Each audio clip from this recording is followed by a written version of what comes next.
Well, good afternoon, everybody. Welcome. Thank you for being here. You are at Family Mental Health, Navigating the Holidays, Tips to Move from Surviving to Thriving. This is a webinar presented by the CAFÉ TA Center and facilitated by our friends Kirsten Drybrough and Charlotte Armstrong, to whom I will introduce you shortly. This is the third of 4 webinars we are doing during our grant year on family mental health, and I'm very happy to have you here with us today. Appreciate you being here. So before we get into the nitty gritty of what we're talking about today, of course, as usual, I'll tell you a little bit about who we are and what we do here at the CAFÉ TA Center. A few important things you need to know about us. First of all, we're housed with an organization called the Family CAFÉ, which is a grassroots cross-disability nonprofit with a national scope. Some of you may know us from our work here in Florida, where we've been at it since 1998, and some of you might know us through our SAMHSA grant, the CAFÉ TA Center. So the CAFÉ TA Center is basically the vehicle by which we address mental health as part of our cross-disability approach. What makes the CAFÉ TA Center unique and the consumer and consumer supporter technical assistance grants unique? Unlike a lot of mental health grants and technical assistance projects funded by SAMHSA that are clinical or academic in nature, this one is truly a grassroots effort. This is done by people with lived experience of mental health and their family members for that same audience. So what we bring to this entire enterprise is a sense of mutual effort. We're not here to talk at you, we're here to talk with you. And we're all people who have walked this same road, both as individuals with mental health conditions and as caregivers and family members of people with mental health conditions. So that's what we're bringing to the table here today. And just as an aside, I always get this question, why is it called CAFÉ? That's an acronym for collaboration, advocacy, friendship, and empowerment, which are sort of our guiding values and what we bring to everything we do. Like all good TA centers, we have a great website. It's at cafetacenter.net. You can go there to the TAC trainings tab there in the menu bar on the website and find everything that we've done as a TA center, recordings of previous webinars, newsletters, some great training curriculums we've created. We'll be telling you a little bit more about those, especially the family mental health one towards the end of today's discussion. But I do encourage you to go and check that out. You can also join our mailing list there. And perhaps most importantly and most relevant to you, that's also where you'll find the recording. So if you go to our website and you go to the article that's promoting today's webinar, as soon as we're done here, I'll go back in there and change the registration link to a recording link. So it'll be really easy for you to find that recording. So my name is Jeremy Crunchman, as I probably already told you. I'm the Vice President of the Family CAFÉ, and I'm also the Project Director of the CAFÉ TA Center. I have with me today John Feron. He's our training coordinator. What John and I are going to be doing once we hand it off to Kirsten and Charlotte is keeping track of the conversation in the chat. Kind of part of the whole idea of making everything we do open and sort of mutual, and the way it's set is that we want this to be a conversation. So we encourage you to share your questions and comments as we go along. We're going to be keeping track of what's coming in and making sure that everything that you want to have discussed gets brought into the conversation. So please, if you have a question or comment, don't hesitate, let us know, put it in the chat, and we'll make sure it gets addressed. So with that, it's my pleasure to welcome once again Kirsten and Charlotte, our good friends from Robin Free's Live Your Truth, and I'll hand it off to them to begin the conversation. Welcome.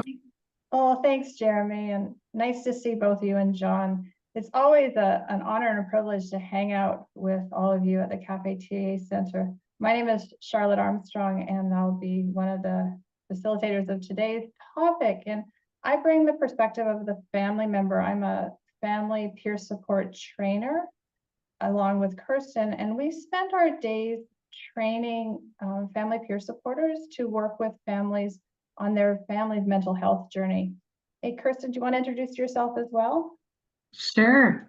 Nice to be here as well, and always nice to see Jeremy and John. I too work with Robin Free's Live Your Truth. as a family peer supporter and as a family trainer of both individual and peer support. One of the things that Jeremy said was today is about a conversation. And, you know, in a lot of the work that Charlotte and I do, everything is through the lens of what would the conversation of the me of today have with the me of 10 years past, or, you know, 7 years past, 6 years past. You know, just that perspective of lived experience and knowing what we do know now as we've been through this journey for some time, supporting a family member who struggles with poor mental health. And what I didn't know, or how isolated I was in years past when I really felt I was the only one on this planet that was experiencing what was happening in our home. So that rang a bell with me, Jeremy, when you said it's a conversation. And that's what today is about. It's about a conversation, and sharing space with people that have been there. Myself, I have a daughter who lives today with a diagnosis of bipolar disorder. And through our family mental health journey, some really interesting things happened within my home. And to me personally, as a parent, that I really wasn't equipped or prepared for. And I'm really excited to share this topic with you today because the holidays are really hard for me. And Charlotte, did you want to share a little bit more? Yeah, and Jeremy, if you want to just go to the next slide, please. And I too have that lived experience of supporting, you know, a daughter who had poor mental health through her middle school and high school years. But what I didn't know then, as I began this journey of, you know, trying to figure out what was happening for her, I also had grown up in a family where both my parents chose alcohol as a coping strategy. So I spent quite a bit of time working, training family peer supporters to work in the field of substance use as well too. And so the family experience of, you know, the holidays, you know, for me came from, you know, thinking about what it was like, you know, in a family, you know, having parents who chose alcohol, again, as one of their coping strategies, and also supporting my daughter as she struggled with her mental health.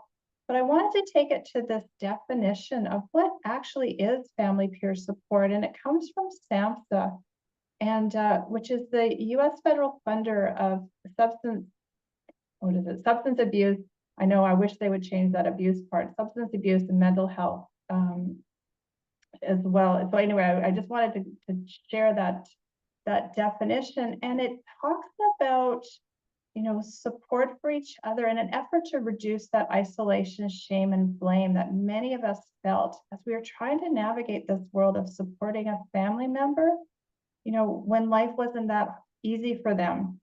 And like Kirsten and I and John and Jeremy always like to define, you know, family, you know, can be family of origin, and it can be family of choice, you know. So for whatever family is to you, it's what it is for us as a family peer supporter.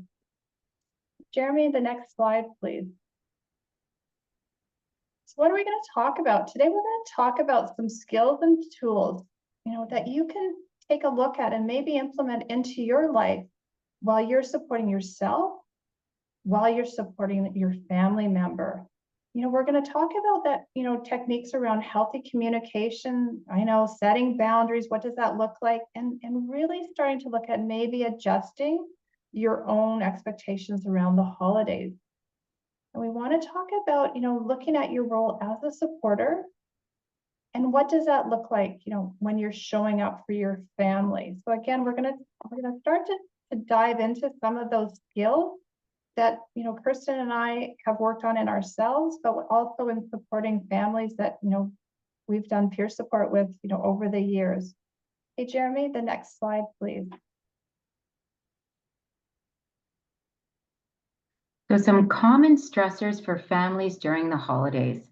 And going back to that definition of family. So if you're here because you care about somebody and you consider them near and dear in your world, that's exactly what we're referring to when we use the word families during our webinar today. So it's not being held to that traditional model.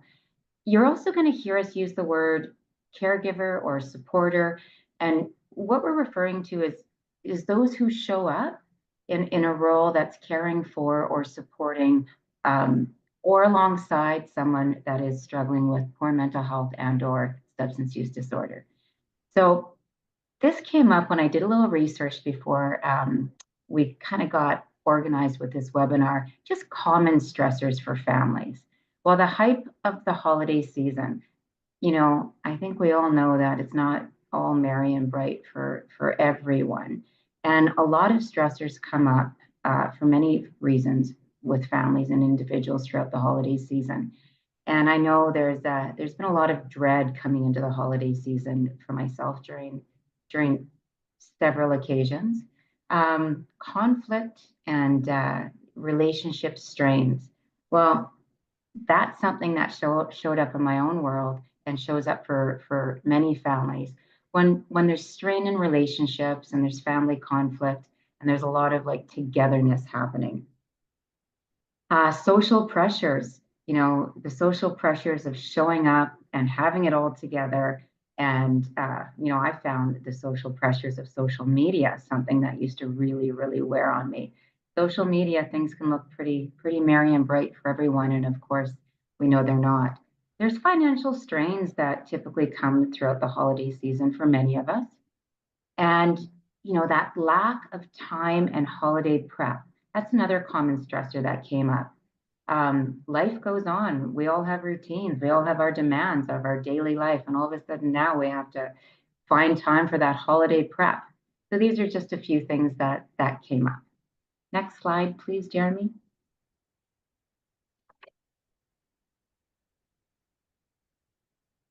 Well, so as many of you know, again, it's not all merry and bright. And these are a few things that Charlotte and I put together through our work with families and supporting families throughout the year. But these are those additional stressors for families experiencing mental health challenges and or substance use issues during that holiday season. Well, Charlotte and I both know that when one member of your family is struggling, the entire family is struggling. And, you know, that holiday season, feeling of inadequacy, resentment, bitterness, isolation, that was a really big one for me. Feelings of guilt. You know, I'm sure there's many more that we don't have up here, but we're going to have a deeper look into all of these as we move through the webinar. Charlotte, did you want to add anything? Yeah, we're really just going to start to dive into, you know, because we can all name some of the stresses that we have, but we really wanted, Chris and I really wanted to spend time in how to start to navigate some of these potential stressors so that you got a shot. Yeah, again, I'm going to say it, but supporting yourself as you're supporting somebody in your family who's struggling. And so we're going to start to talk about, what does planning ahead look like? You know, we've got some time right now. I know it's like a week out or so till Thanksgiving, and then you got 6 weeks till Christmas and the holidays. But what can you do, you know, right now in the next day or two, the next week, and the next, you know, few weeks in order to better prepare yourself? We're going to talk again about that, you know, nurturing connection and the communication. If any of you've watched any of our previous webinars that we've done with the CAFÉ, we talk a lot about connections and we talk about communications, and we're going to talk about it again. I want to start to talk about that, being flexible with our plans and thinking about other plans or a plan B. So, you know, what if it's not going to work out exactly how you thought? Have you given some thought to maybe a plan B option? And then how, again, to support yourself as you support, you know, the people in your life. Jeremy, if you want to go to the next slide.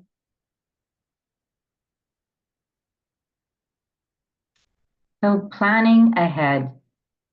This one I really feel is that we're going to take some time in unpacking this, because this one is really important. And this is something that in the past I didn't do. And once I embraced planning ahead for my own family and myself, it took a lot of pressure off myself and my family during the holidays.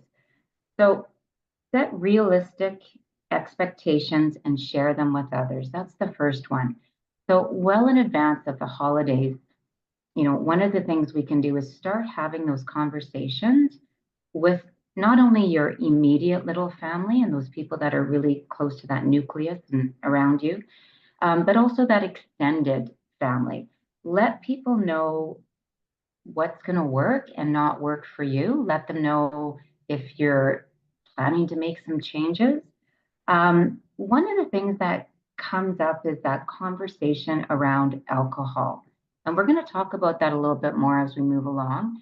But when you plan ahead to set real expectations and have conversations, especially those gatherings, if somebody is new, you're supporting someone who's fairly new in their journey to sobriety, or one of the issues is substance use disorder. Start having those conversations around alcohol, whether they are comfortable with alcohol being at family functions, or they would prefer it not to be at family functions, because it's really 50-50 what's going to come back at you. And don't be afraid to have those conversations. Don't be afraid to say no. Well, if you're anything like myself, and I'm actually going to speak for Charlotte here, because I think, Charlotte, you and I fall in the same category as wanting to make everybody happy. But that's going to be impossible, and not being afraid to say no. No, that's not going to work for me. No, I think we're going to do something different, or however that looks. Don't be afraid to talk about, with a respectful way, saying no to those that are putting pressure on you that you're not feeling comfortable with. Charlotte? Yeah, and when we're talking about these, realistic expectations and saying no, again, encouraging your small nucleus family, what's going to work for us as a family, and really listening to what your family members are going to say. So, if your normal world is going to 5 parties, throughout Christmas, there's, Christmas Eve, whatever that looks like, and your family member who may be struggling with poor mental health is saying, I can only handle 2 of the 5, having those conversations and allowing them to maybe show up for what they can. So in my old world, I was like to my daughter, no, you got to show up to everything. That's what we do at family. It's what we've always done. But I hadn't taken the time to hear that it was taking so much of her strength to get through a couple of events that she was completely exhausted by the 3rd and just didn't have the capacity to show up. And then, the talk about what Kirsten was saying about, say about alcohol, if it works for a family member to have it at part of the holiday, then that's fine. But if they're saying, hey, I really can't do it this year, what supports can we put in place that, that so they can have and enjoy Christmas as well, or Thanksgiving, whatever it looks like. And that's where that creating new family traditions may show up.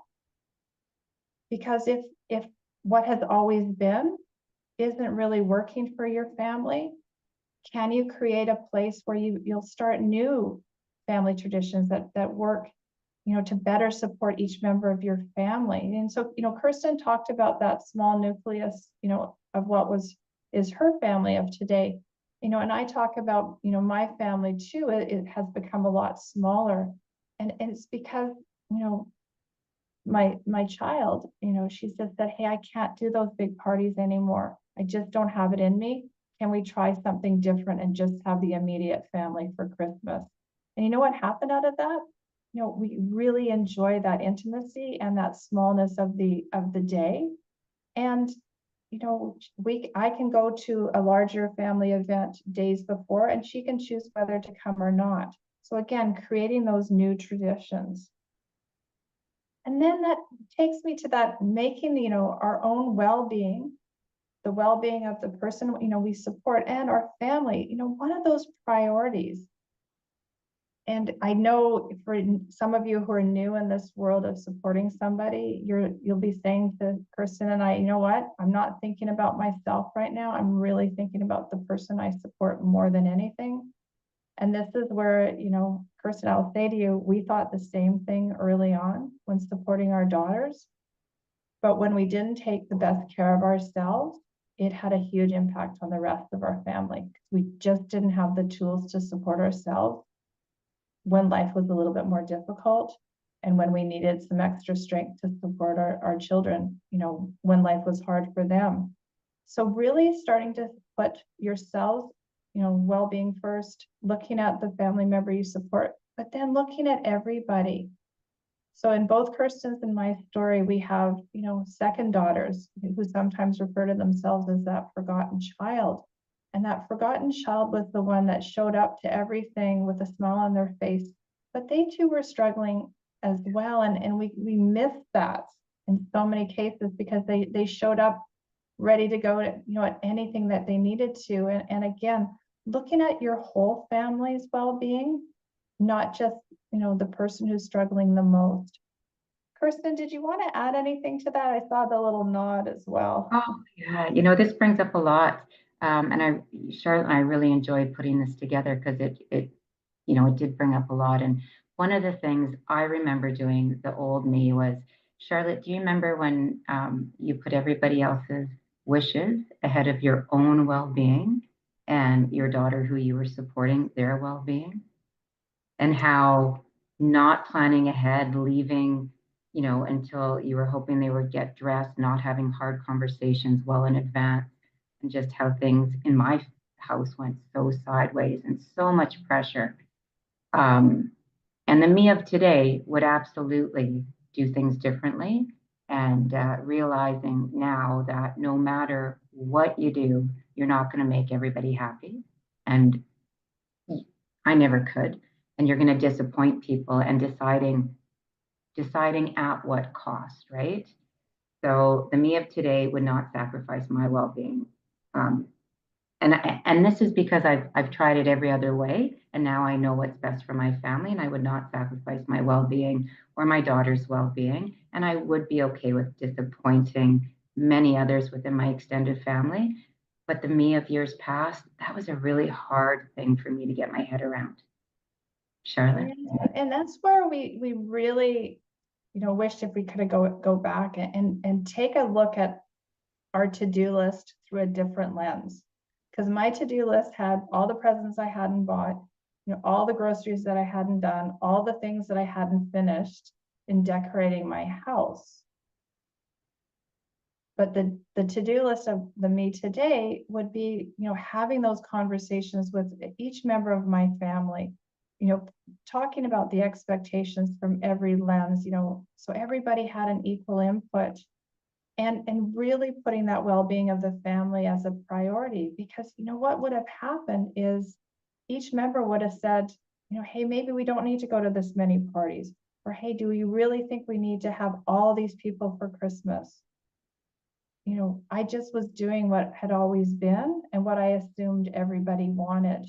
But when I took the time to really hear what each member of my family was saying, some of them had a vast different what was important to them. And we as a collective family started to say, okay, this is what really matters, and let's do these traditions or these events only. So again, it's really putting some time into that to-do list on top of, you know, the grocery shopping and the presents and the decorating. And having said that, those are hard conversations, and we'll talk more about this, but I just want to, you know, touch on that. Those conversations, when you first start having them, of, no, we won't be doing what we've done for many years in the past, and things are going to change this year. And, you know, those are not easy conversations. And if you can work through that and sit in your own discomfort, having those hard conversations and keeping your own well-being, your family well-being as the goal, you can leave those conversations, and they will get easier as time goes by, but they're hard at first. Yeah. Which brings us to the next slide, Jeremy. You know, starting to make those connections and thinking about how we communicate. And so how do we, you know, the first part is, you know, how do we create this safe and non-judgmental place so that each one of our family members feels safe in talking to us about those holiday stressors, you know, talking about what's coming up for them. So the me of, 15 years ago, I was just like, we all need to show up. This is what we do. I never allowed a space, for my children to say, hey, you know what? This is just too many things for us to do. And it's really impacting our mental health. Because even for my youngest, who I call, the forgotten, she labels herself sometimes the forgotten child, she too was like, this is just way too much, Mom, but I'm still gonna show up and go. Validating each other's, opinions and feelings. Are you allowing a space, that they feel validated when they share those hard moments, what's coming up for them? Or are you just saying, hey, listen, you know what, I'm hearing you, but you got enough inside of you and you can soldier through. So really hearing, and that may mean sitting in a little bit of your discomfort, because they may share stuff that, feelings can get hurt. And that's where spending some time and thinking about that safe place, thinking about validating, which takes us to that active listening. Sometimes when the quietest moments, when maybe you're the most tired, is when your family may want to have a conversation. And how do you listen, within everything inside of you saying, I don't have the capacity to? I know that was the time when my kids wanted to talk to me. It was always about 11:30 at night after a big day at work, and I had to get up early. That was the time when they came to me to say, hey, Mom, we really want to have a conversation.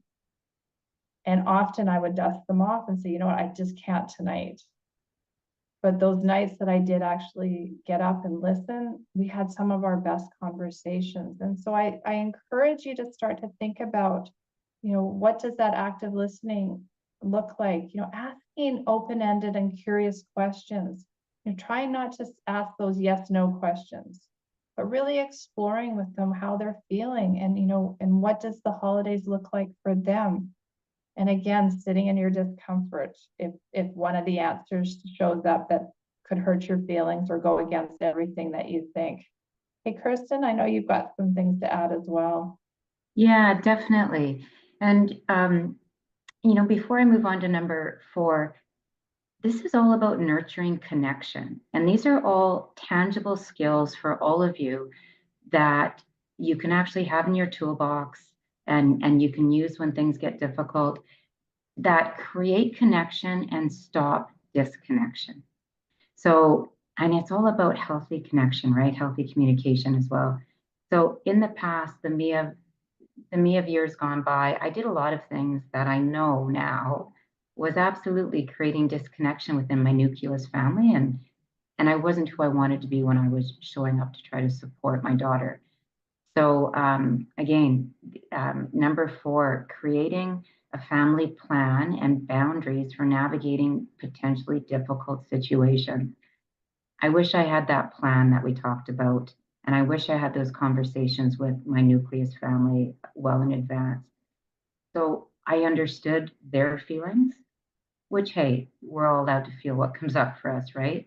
And we could go into these stressful situations, these stressful, over social gatherings or whatever it was with somebody that we brought up, difficult things for us. And we actually could be on the same page on how we were going to support each other. Maybe that included, a little cue that I've had enough and no questions asked. We were going to leave after dinner or however that looked. But, preparing responses ahead of time to extended family and friends. Myself, I over-explained and I tried to sway people to understand where I was coming from. Preparing some responses and to questions asked and conversations that arise. I get to choose who I'm going to share the depths of our story with, or who I'm going to explain our actions to. So if you have kind of a go-to response when you get thrown into those big stressful situations, you can pull it out of your pocket, and it's another tool in your toolbox. And remember, this is a big one. It's okay to have extended family and friends unhappy with you and your holiday plan. and your expectations for the holidays.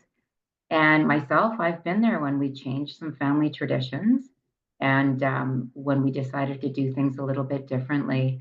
And, it was tough. I couldn't keep everybody happy. I had to learn that it was okay to say no and stand true to saying no. And again, this under this heading, my well-being, my family's well-being, I needed to maintain that as a priority. It took me some time to figure out the tools to do that. But you're not going to keep everybody happy. You're not going to have everyone happy, and be okay with that. Yeah, Charlotte, did you want to add a bit? You know what, I'm smiling, Kirsten, because I think about that I can't keep everybody happy. And so in my family story, again, I've got a husband and two daughters, and what happens when the two daughters, didn't agree on something. And this kind of has shown up in many families that we've supported when I've got, one of my, and I'm just using an example, not from my family, but, thinking about if one daughter is, with children and life is really great, and the other daughter is struggling a little bit so much. And how do you make them both happy? And how does that show up? You want to celebrate the excitement of the one child, whereas, supporting the one that may be struggling with poor mental health. And for me, I was constantly trying to do a dance between both of my children when one was celebrating a milestone and the other one was struggling with poor mental health. And the thing that I had to work on the most was realizing that I can't please them both. I can support them, I can validate their feelings, but I can also ask, what can I do to support you in these moments for the one that's struggling a little bit more? And then I can also say to the one that's, life is a little easier, I'm really, really excited and happy for you. And, like those kind of conversations, instead of saying, what, can you just downplay everything that's great in your life because your other child is struggling, your sibling is struggling? Because that was the dance that I was always doing. The one that was in a better mental health, I was like, can you downplay how good your life is right now so not to upset your sister? And that was the dance that I wish I could go back and redo. Kirsten, do you want to add to this? Because this is a tough one for a lot of families that we support. Yeah, this one comes up and often, and especially, often it comes up.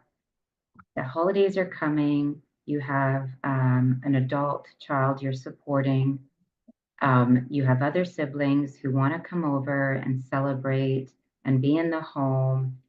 Yet you've got your adult child who's in, their room, not wanting to participate and really upset that you're allowing the rest of the family to come into the house. This has come up so many times. It's such a difficult place to be in. We do our best as a supporter, but again, planning ahead, having hard conversations, validating feelings for everyone involved, knowing that there's going to be some give and take on both sides. It's but not sacrificing your own well-being to make sure that you try, not sacrificing your own well-being to make sure that you try to make everybody happy, because you're not going to. But this one comes up a lot. So honestly, the me of today, if I was to go back in that situation, I would have had a lot more open dialogue with my daughter who was struggling, and my daughter who wanted to show up and celebrate because it was Christmas, and was upset that my daughter who was struggling was making demands around the rest of the family given her needs. I wish I spent more time well in advance having hard conversations, validating each side, and coming up perhaps with a plan that everybody had to understand they had to give and take a little bit, and know that we were all going to get through it. I don't know if going back in time, if it would have gone smoothly given that information, but I think I would have felt a little better today about giving each of my daughters what they needed at that time. Yeah, does that make sense, Charlotte? Yeah, the point that we're trying to make is if you can have those conversations a little ahead of time and working to find what's going to work with your family. So we're not telling you what to do other than just maybe try having these conversations so that you're not all just being thrown into something that may have a hard impact. Yeah, definitely. And I recall during those difficult holiday seasons for several years, getting phone calls and pressure. I needed to show up somewhere with my family from another family member, and I mean, at the time that was really a difficult thing, and I did my best, but I did eventually stand my ground, set my boundaries as best as I could, and that person was very unhappy with me multiple times, and that was okay. So Jeremy, if you want to go to the next slide, please. So we want you to start to think about, being a little bit flexible and thinking about plan Bs. What is a plan B? Well, it's just giving a thought to other options.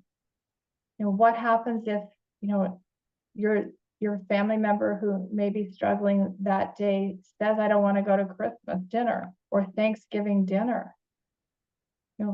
By having these early conversations and thinking about plan Bs, it may work out.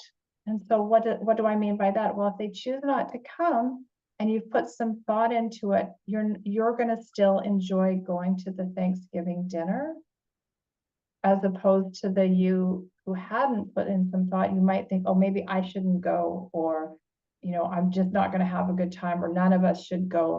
Like spending some time thinking about it and being flexible.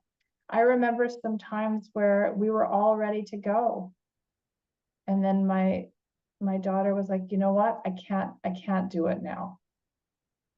And allowing space for her to be able to say, I can't do it, as opposed to the old me who would have been like, get in the car, of course you're coming. But because we had spent some time with that plan B, I knew that she would be okay at home. All she wanted to do was watch a movie, have some chill time so that she could enjoy the next day. And a go container of what was, for the meal was brought home for later for her. Did I worry that she was, not in a great space? Absolutely. But we had also worked on some things that she would do if she started to struggle a bit more, so that I knew she'd give me a call, or she would call a friend who hadn't gone to the dinner as well. Those kind of things were put into place so that I had a little bit of space to enjoy, my dinner. Old me would have forced her to go, or we all would have canceled and then been grumpy in the house that we were missing a great meal. The me of today allows for that flexibility. Kirsten? Yeah, absolutely. And the me of years gone past, and this has happened. I had situations where we were all getting ready, and it was a big deal to make it to this event and this dinner. And at the final hour, 20 minutes before we were to leave, my daughter didn't feel she could go. And, my response at that time would have been a throw up of my arms and a roll of the eyes and oh, you gotta be kidding me. And I'm being very honest, because the me of today just didn't get it. And that was very early on in our family story. The me of today can look back and realize that there was a lot of anxiety and which turned into a full-fledged panic attack. Back then, the me of back then saw the screaming and the tantrum as bad behavior, but there was so much more going on, and I just wasn't prepared, and I didn't understand it at the time. But yeah, as a supporter, I had the ability to take that situation and kind of like do a little damage control and do my best to be flexible and change plans. I didn't have the tools at the time, And it turned out exactly that. We're all upset. We're all, there's a lot of tension, and we all stay home, and it doesn't work out. Anyways, so I'm also giving people permission if you've been there. I mean, we've all been there, or a lot of us have been there early on, and now I know better, and I can see what was happening. And that was just through, trial and error, and what was the beginning of our family mental health journey. So yeah, being flexible, knowing that, God, everything, like taking the weight off of that moment, and having a plan B. If she didn't want to go, I wish I would have suggested my husband stay home and hang out, and the two of them could have chilled and watched a movie, and we could have brought something home, and I could have controlled the narrative at the other end when I got there. But that was not the case back then. Yeah. Wow. Charlotte? So Jeremy, if you wanted to go to the next slide, and then we'll, I'll take a look at what's coming through in the chat. But, again, if you listen to any of our webinars, we're really big on taking a look at how you support yourself, and what does your self-care look like. And so self-care for Kirsten and I is, thinking of those tools of support that you can do to support yourself when life is more difficult, but also when life is a little easier. Because when life was going fine for Kirsten and I, we were still terrified that something bad was going to happen. It was too good to be true. Life was going too smooth. Again, lots of anxiety was showing up. But when life was more difficult too, what supports can you do that, or tools, or whatever you want to call them, to support you through those hard times? And so it's looking at, what's working for you, and starting to realize what are some signs when you need to take better care of yourself. And here's an example, in my own personal life, I've had a really busy work couple of months, and I hadn't been taking the best care of myself, and I was packing to go for another work trip. And I started to get a little snippy with my family. And I'm like, where is this coming from? And the old me would have just, snipped at them and kept it going, because I was really agitated in some things that was happening in my health. But the new me was like, oh, this isn't normal. Why am I getting like this? And so I had to do something just to stop it. So I took it, I went for a walk with my dog, tried to ground myself. Like I said, the old me would have picked fights with the family, because what I was seeing was the flaws in the house. And that's the sign when I'm not taking the best care of myself. And so, so I took the break, I went outside, I walked my dog. And again, it's looking at things that work for you. And I know I'm butting in on your part of this, Kirsten, but it's something that I wasn't good at, and I work really hard at now, because life for us still has, lots of ups and downs, and it's how we care for ourselves that we have a better shot when life gets a little bit harder. Kirsten. Yeah. Thank you, Charlotte. Can I ask you a question, Charlotte? Sure, absolutely. So going back in more difficult time, if I was to ask you how you're doing and are you taking care of yourself, what would your response have been? When you're in the trenches? Yeah, I would say, I'm fine, I got this, but this isn't about me. I'm here to save my child, and I'm fine. I used to say, I do yoga, I'm good. And everything inside of me was bottled up. I had nervous stomach all the time, clenched jaw. Those things, my body was screaming, take better care of myself. And I ignored all of it. And I know you've got similar story of what you used to say, Kirsten. Oh, absolutely. And here's the thing, we talk about making a self-care plan and kind of figuring out what's going to relax you or recharge you. Honestly, that can be from, like Charlotte said, walking your dog, to making sure you meet with a friend, have that coffee, debrief, go for a run. But it also can mean when I have that 10-minute shower, I'm just going to ground myself in the shower. I'm going to take some deep breaths, and I'm just going to take a moment. I mean, it doesn't have to be a big chunk of your day, but I just want you to be aware and make sure that you're doing okay and you are taking care of yourself. Because I too would have told you, I'm fine, I've got this, I only need 4 hours sleep. And I was really not fine. And this skips us over to the little parcel on the screen. What I didn't realize back then was I was short with my family. I was really struggling with my own mental health. My own well-being was fractured and deteriorating at the cost of trying to care for my daughter at all hours of the day. But what I wasn't giving my family and my daughter was the best version of me because I wasn't taking care of me. So when I started to kind of realize through our family story that me taking care of myself was actually giving my family a better version of me, that's when I started to pay a little closer attention and realize that it's not a selfish thing. It's actually a gift for the others around me. And that's a really important gift. So as you're moving through the holiday season and you've got that attitude of I've got this, don't worry about me. I want you to think about giving that gift of a better version of you to the rest of your family or who you identify as your family. Because if you're showing up as a whole well person and someone that is stressed out like I was and really struggling, I mean, yeah, I wish I could have changed that as well. So yes, when we talk about self-care, we're not talking about bubble baths and anything fluffy. It's a big gamut. Again, it's taking some breaths in the shower, maybe going for a drive on your own. Whatever it is for you, if you can carve out some time to just focus on you, I really encourage you to do so.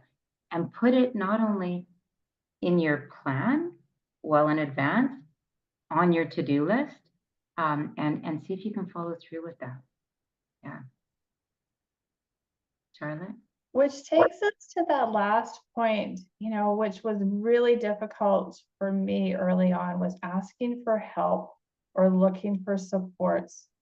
I was looking for supports for my daughter. I was looking for supports, for my family members I was supporting, but I didn't take the time to look for supports for myself. And for both Kirsten and I, when we discovered family peer support, so it's people with lived experience of supporting somebody, like we said, maybe struggling with poor mental health or substance use, it was that lifeline that was missing in our family story. And both of us changed our careers. This isn't what we were doing many years ago. We just saw such a value in it, and it was something that worked for us. And so what family peer support allows is exploring what's going to work for you. So we're not going to tell you what to do. We're not going to say, here's the magic fix, but we're going to support you with, in that non-judgmental place of where we had come from. We've been through something similar and thinking about what it would have worked differently. And what would have worked differently was having a non-judgmental person there to support me to start to look at what might work to support my own mental health as life was difficult. Final thoughts on that, Kirsten? Oh, definitely. So again, for myself, family peer support was a lifeline that I had no idea that I needed until I literally bumped into it, and that would have been Charlotte many years ago. I could have told a lot of friends or some close friends what was happening in our house and tried to lean on them. And I got the response of, well, if that was my kid and what you should do, and or sometimes they retracted with horror when I told them a story. But when I actually connected with a family peer support worker and started to get a response of, hey, me too, that makes sense to me, that happened in my world. Have you ever thought of this? And I started to actually have a community of like-minded folks that were going through the same thing. And through that, when I say community, that was a support group. That was a weekly support group for families who are supporting somebody, friends and family who are supporting someone who struggled with poor mental health and or substance use disorder. That for myself was where things really changed in my own family mental health story. So again, don't be afraid to ask for help, look for supports. If you have a dear friend, and you want to lean into them and ask them to help you find supports for a family peer support group. It's something that was just a lifesaver for myself. And yes, so here we are working in the field, Charlotte. So Jeremy, it's back to you now. All right.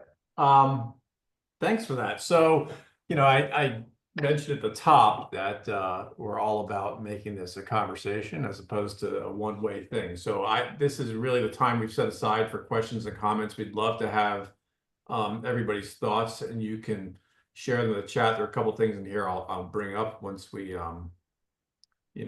get to them.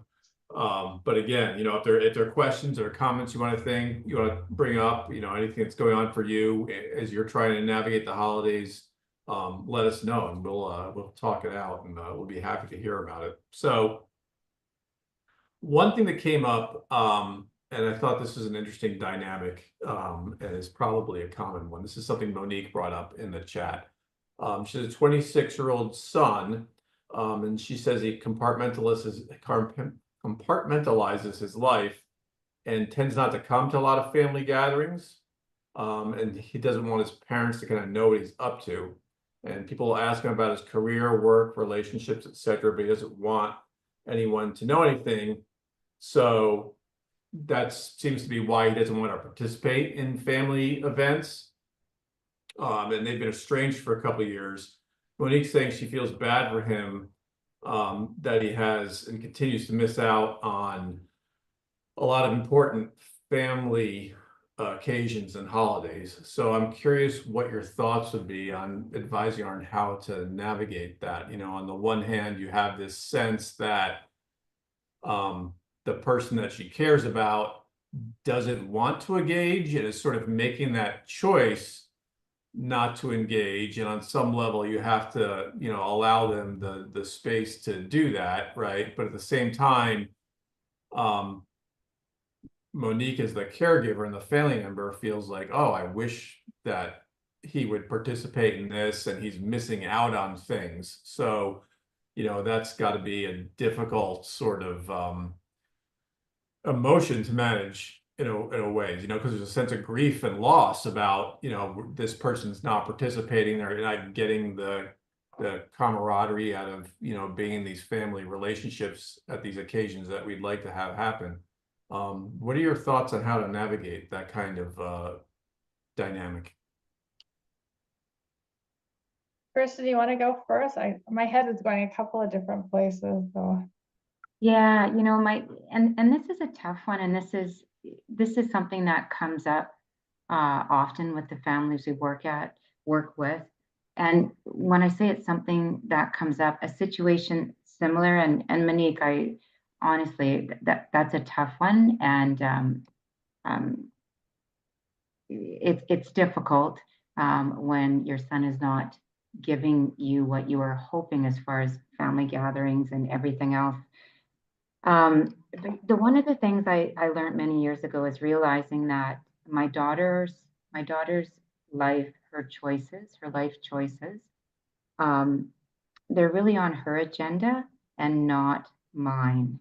And I wish, and when I say that in the sense of, I wish I asked her more questions and asked her more about her thoughts on perhaps why she chose to not come, or what she was doing on that, however it was, right? I'm referring to your situation, but I wish I would have asked my daughter more questions about how she saw things going with her life choices, her career choices, what she was up to. More curious questions, and spent less time pointing out, why aren't you doing this? Or it makes me feel this way when you do this. Our agenda actually can be quite different to their agenda. And when we start understanding their agenda more, it helped me understand their choices. Oh, Charlotte, you're going to have to take this one, because I don't think I'm doing a very good job at this one. You know, and I was thinking that, so Kirsten and I both read a book this summer called, and it was making the rounds on the talk show, and it's called Failure to Launch. And the reason I bring it up is because there's a way we parent our teenagers, there's the way we parent our, you know, elementary school age children. And often we don't adjust our parenting style when they become an emerging adult. So like we parent a little differently when they're in their 20s. And so the messaging for me, which I wished I had started earlier, was instead of telling them what to do, you know, giving my advice, my opinion, but allowing a space for me saying, hey, listen, I know you've got the power within you, and hearing what they want to say. My children have a hard time talking, you know, with I hate to, with their dad, and because he doesn't listen, he's always lecturing. And the reason I bring that one up is because he and I've had lots of conversations around, you know, can you think about just hearing what they have to say instead of trying to fix, save, and solve them all the time. And so he's still working on that part of his relationship with them, whereas I'm really sitting in my discomfort because I often want to, you know, insert or say, is that really the career you want to be in? But instead I say, you know, what excites you about this new opportunity that you've taken with this job? Because it might not be what I thought that they were going to be, but they sure are excited about what they're doing. And so often, you know, maybe one parent has a different style of communicating than the other. And if you can come together like both parents and work on some of those areas that might be a little bit more of a struggle, but also not push, hey, listen, you're doing it wrong. So when, you know, when I'm talking with him, he's saying, what am I doing wrong? Or, you know, what can I do differently? And not nailing his flaws, but saying, you know, this is something that I'm hearing has worked for me. You know, maybe that's something that you would like to try. And he's working on that. So I'm not trying to give him a hard time about it, but he wants to fix, save, and solve and give his opinion all the time. And that closes the conversation every time. And so it's kind of thinking of that.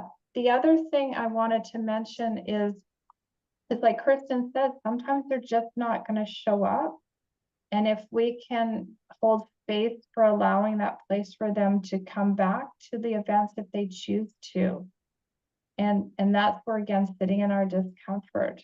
So my youngest, you know, for the longest time didn't want to come out to family events. And the old me would have been, oh, everybody's missing you. But the new me, you know, the wiser, the peer supporter one, has a much different text that I send to her. So again, it's just seeing how you can change that dialogue to support that, you know, that 20-something child. You know, and in our the 5 workshop series that is on the website, the CAFÉ website, there is a workshop about communication, and it's got a lot about what we're sharing right now, just about the dialogue, the way you approach things. And you know, I encourage anyone to have a look at that if communication is struggling. There's so many ways that I didn't realize that we're creating disconnection with myself and my daughter at times, and I didn't realize it. I wish I had the tools to create more connection through the curious conversation and validation. And you know, it would have meant a lot back then for me to have those tools available, or a workshop like that. So just wanted to put that out there as well. It's a tough one. Yeah, and Sylvia, thank you for mentioning that Hannah Beach book too. And I know of quite a few counselors who are reading that to support students in the schools that they work in. So another book that might be of benefit to some of you to read. Yeah. Well, Kirsten, I'm glad you brought up that point about, that online training that we have available. I'll tell everybody about that in a second after we, get through some of these questions. But yeah, we do have some resources that can be really useful for navigating those kinds of situations. Another thing that came up in the chat, Pam mentioned, and this goes to the whole sort of self-care part of things. She writes, find increasing self-awareness and checking in with myself is a necessary prelude to self-care planning. And I thought that was really interesting because I think one of the challenges in navigating this time of year when your family is complex and has, people in it that have mental health needs that are unique is that, you're often just trying to get things done and you're going from thing to thing to thing and you're always sort of rushing, and having that ability to pause and like check in with yourself about how you're doing and how you're feeling and what you might need that you're not consciously aware that you need seems like a difficult thing to do in some ways, and it's not something that comes naturally because you're kind of in, oh, let's do this mode. And I know we talked about it a little bit on that one slide about self-care, but I'm kind of curious what tips you might have to help people sort of make sure that they're doing that work of, checking in with themselves. There's some sort of like a strategy to that. Like, do you give yourself reminders? Do you, schedule it? How do you prevent yourself from just saying, oh, I don't have time to, take 20 minutes to take a deep breath right now because I have 68 things to do. What's the kind of, the technique or tool you use to make sure that you're attending to what's going on inside of your own subconscious, if you will? Yeah. There's it's interesting in the training that we do of peer supporters, we spend quite a bit of time in learning about, like, talking about stress and like defining what stress looks like for us. And so one of the things we talk about is like, there's good stresses like deadlines, you have to get things done. Those can be good stresses, but then there's, those harder stresses, but starting to look at what's the low stress to you, a medium stress, and what would be a heavier stress. And then when you start to do that, so like a low stress for me is, you clean up your kitchen and then you wake up the next morning and it looks like a bomb went off in your kitchen. And so it's enough to agitate, but slow down my day. But then what is a medium stress? So medium stress might be, stuck in traffic.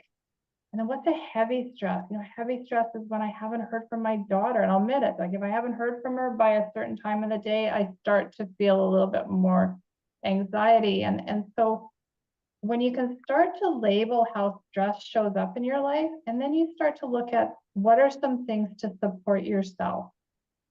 So if you wake up and your kitchen's a mess, is there something that you can do so it's not going to change the rest of your day? Because what happens if you've got a messy kitchen and now you've got stuck in traffic? Again, looking at what can you do to support yourself so that if something goes wrong, you've got some tools in your toolbox. And so it's really spending some time, and it's very personalized because everybody has things that stress them, and then they think of the coping strategies. And so we look at what can I do before a stressful event, during, and then after. So, counting to 10 on my toes, if I'm getting nervous in training or giving a webinar, I have some things that can ground me in the moment just to calm myself so it's not so stressful for me. And again, if I'm having a hard conversation with a family member, I practice some of these things, but for me, it was learning what stress looked like for me, defining it light, medium, and heavy, and then starting to look at some supports, before, during, and after. Kirsten, did you want to add on this one? Yeah, I'll just briefly add, and thank you for sharing all that, Charlotte. That's exactly where my head went. And, sometimes also, given what we have on our plate and how busy life can be, because I get life can be really busy and heavy for a lot of us, During those times for me, being in the shower and just taking some time to breathe really deeply, like, just 4 big deep breaths, yoga breaths, and just checking in with myself. But then also there was one Christmas where things were really heavy in my house. I was really concerned we were all going to make it through. And I went to a meditation class, and anyways, I didn't do a lot of meditating. I couldn't seem to get myself relaxed enough, but the shower thing helped. That's where I heard about that. But I also came up with a mantra, and during that time for me, putting my hand on my heart, whether I was driving or sitting in the shower, taking deep breaths and saying, what will be, and that will be okay. We all have things that speak to us. Those words spoke to me during that time. That was something that worked for me. My hope is that all of you can find, if you're in those difficult, really hard trenches, that you can find those words that speak to you. Embrace the power of stress, like Charlotte said, embrace the power of just taking care of yourself before stress comes in, and checking in with yourself. Yeah. It's hard. It's a hard practice, but it is a practice. Yeah. Again, if anybody wants to bring up any questions or comments in the chat, feel free. I know there are a couple people dropping off as we get, a little bit close to the 90 minutes. There are a couple things that I thought of as you were going through, but I didn't want to jump in and interrupt, so if you'll indulge me, I bring a couple of them up now. One thing that I thought is interesting is the whole conversation about boundaries, right? And I heard you saying that it's important to have the conversation inside your family or your group about what everybody's boundaries and expectations are, and that way you can all kind of get on the same page about, what's okay with you, what your limits are, things like that. But then I also thought about how to navigate the dynamic when there are people outside of your family unit that don't respect those boundaries or don't necessarily know about them. And I can see you're both laughing because this is like the common thing, right? Like what happens if you say, oh, we're just going to have a less intense, quiet holiday at home with just, the 4 or 5 or how many people are in your family. And then, 10 relatives show up and are like, oh, now we're gonna go do this, and are kind of like forced participation type of dynamic. How do you, so that's kind of like a different kind of boundary. It's like first you have to navigate your own boundaries internally with each other, but then once you get on the same page of that, you have the potential for people outside of that unit to impinge on your collective boundaries. How do you navigate that kind of dynamic other than pretending you're not home?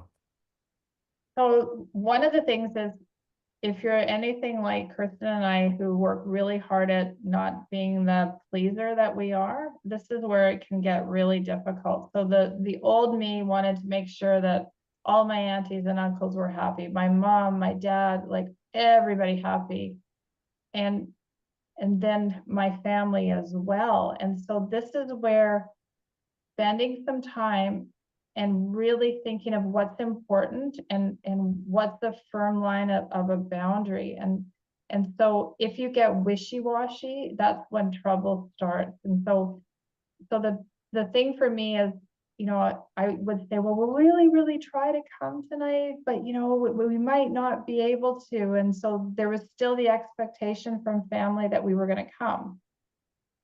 And I was still hoping that my kids and everybody would be able to come. And so that's where it got fuzzy and murky in my family story. But if you spend some time and plan it and say, you know what, this year it's just not going to work for us. We got to just take care of our small family, and apologize, but say, this is the way it's going to be.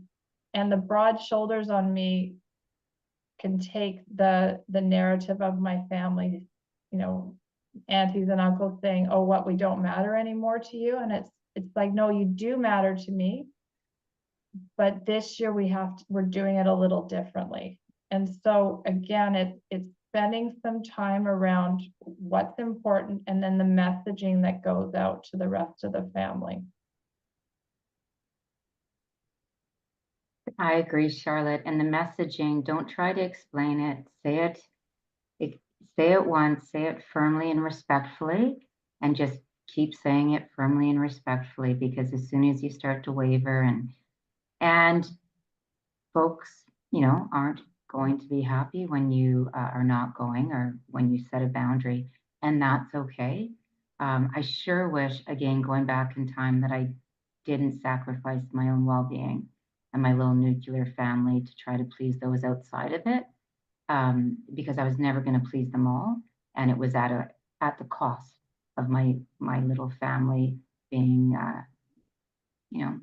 being thrown around a little bit and not doing okay. So you don't have to over-explain yourself. Don't say sorry. Don't use the word sorry. Just let them know that, when you frame it, I hope you will respect our choices and understand, and just hang in there. It's not easy. Yeah. Yeah, it brings to mind, people say no is a complete sentence. And I know that's something that's easy to say and hard to put in effect. I know for me personally, it's difficult to do, but I guess that's what you have to do. Yeah. Yeah, it's difficult, but yeah, and every family's different. Every family is complex. I know, going back in time, there was one Christmas my daughter was in treatment, and we chose to go down where she was and spend our Christmas there. And we disappointed some other family members. When she came back out of treatment, we didn't engage with certain family events, and we had people unhappy with us. Now we are where we are today. Those were bumps, and we got through it, and the family survived it. But stay true to what's going to serve yourself and your nuclear family. That's my advice. One other question I wanted to bring up, this is something John actually brought up in the chat a little while ago, on the slide about planning.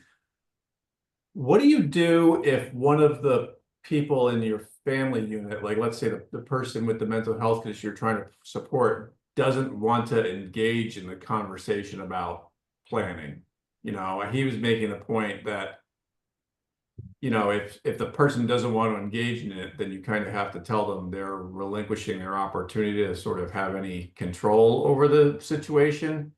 But I think that even the best intentioned caregivers can try to give a lot of autonomy to the person they're supporting, saying, hey, this is your opportunity for you to set your boundaries and for you to kind of have some agency on what things are going to look like for us this holiday season.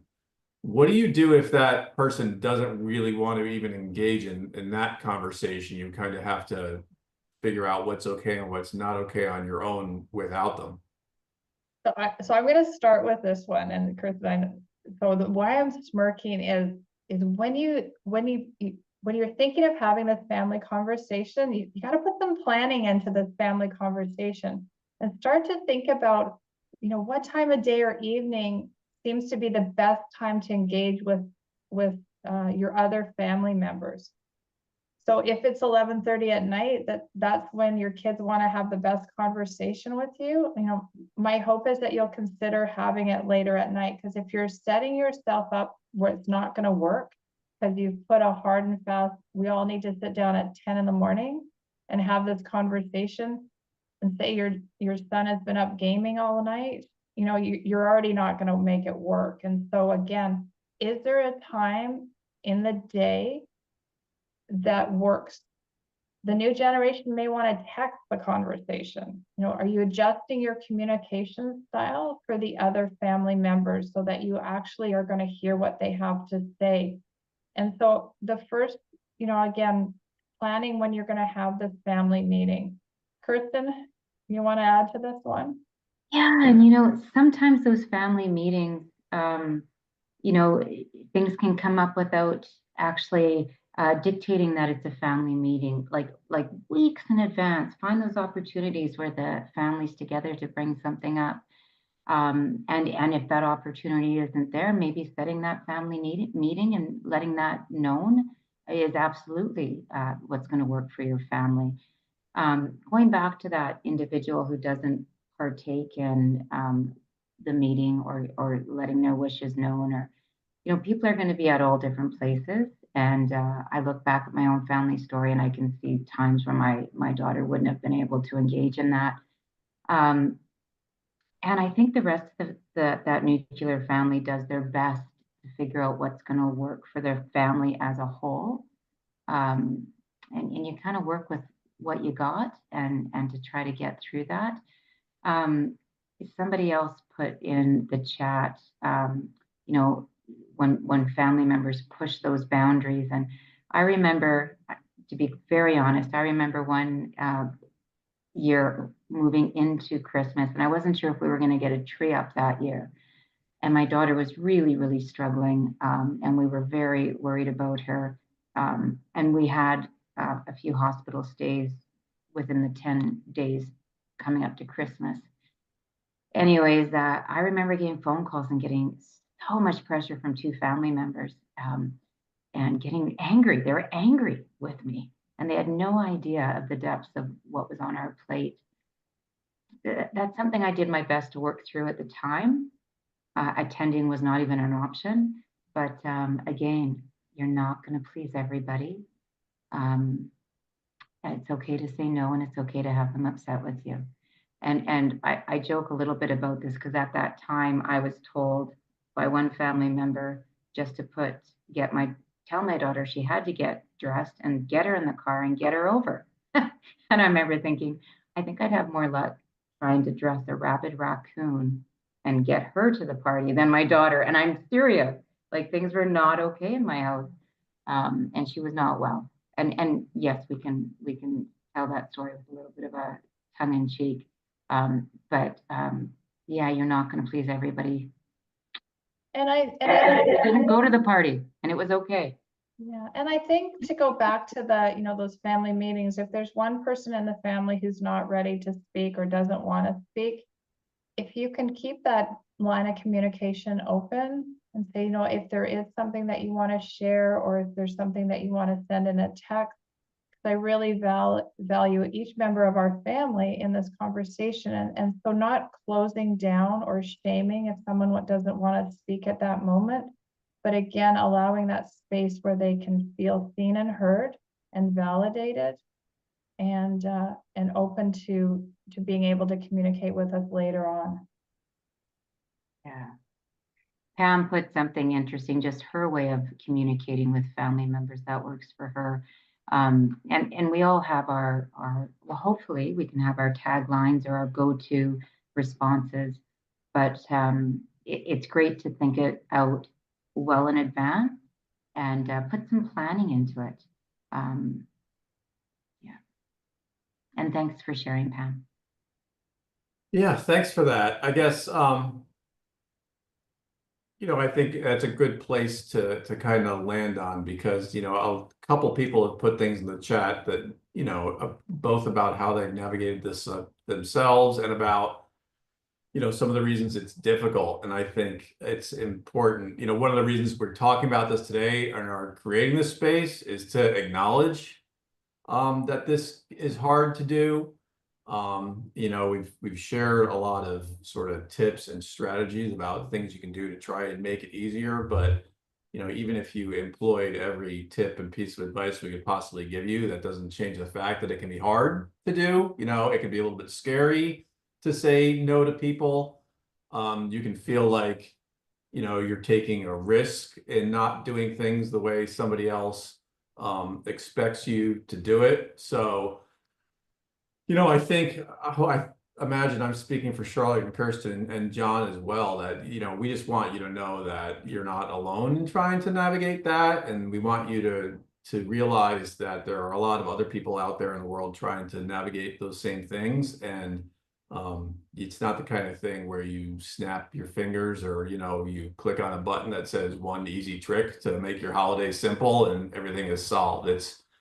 It's challenging, and it's a lot of emotional work. And, you know, we're here to support you and doing the best you can to navigate it however you're able to. And hopefully some of what you heard today will make a difference in making that a little bit easier for you. Before we sign off, there are a couple of things I wanted to tell you about. We alluded to this earlier. On our website, there's a whole 5-part online training module all about family mental health that Kirsten and Charlotte developed for us a couple of years ago. If you go to the TAC trainings tab on our website at cafetacenter.net, you can find it there really easily. It's got 5 videos, and it's got an accompanying workbook that goes along with it. And a lot of the issues we talked about today are addressed in there. And the great thing about this video series is you can sort of navigate it at the pace that you want to. You can, you know, skip to the things that you think are most relevant to you in the moment. You can go back and do parts over again if you feel the need to revisit it. So I would encourage you to please do check that out if you get a chance. The other thing I wanted to mention is that Kirsten and Charlotte are available to talk with people individually if that's something you'd like to take advantage of. It's really easy to schedule a time to speak with them. You see their email addresses right there on your screen. Also, if you know, I know you can't click on a link inside of a Zoom. So if you want to connect with us here at Café TAC to hook you up with them, please do reach out to us, and we'd be more than happy to make that happen. So if you know, if you'd like to have a more extensive conversation about what the specific dynamics are where you are, please do take advantage of that. Kirsten and Charlotte both have a lot of family peer support experience and are available to help you navigate the next 6 weeks or so. So with that, oh, last thing, I forgot this slide. I mentioned at the beginning, these are quarterly webinars on family mental health, and this is the 3rd of 4. Our grant year ends in March. So the last one is going to be in February. So we'll let you know about that once we have the details available. It should probably be around the end of January, beginning of February. We'll start letting people know the dates and the details of the content for that. So please do stay tuned for that one. So again, thanks very much for being here. If you want to reach out to me, cafetacenter@gmail.com, please do. Kirsten and Charlotte are both available if you want to reach out to either of them. Like I said at the top, as soon as we get done here, I'm going to go back into our website and edit the article about this webinar to put the recording link in there. So that will be available for you if you want to go back and review it, or if you want to share it with anybody in your network. We would certainly love it if you did that. So again, thanks very much, Kirsten and Charlotte, for being here with us today. Thanks for having us, you for Jeremy having and us. John. And thank you, John, for helping keep track of everything. And take care, everyone. Then, see ya. You can get out of your car now, finally. I hope you've been driving the whole time we've been talking. I assume you're going down the highway 90 miles an hour. No, I have not. I've been just sitting here paying attention. Well, I hope everybody has a great holiday season. I hope the Americans here in attendance have a lovely Thanksgiving coming up next week. And we will see all of you again soon. Thanks very much, everybody. See you, Thank Charlotte. you. Take care. Bye.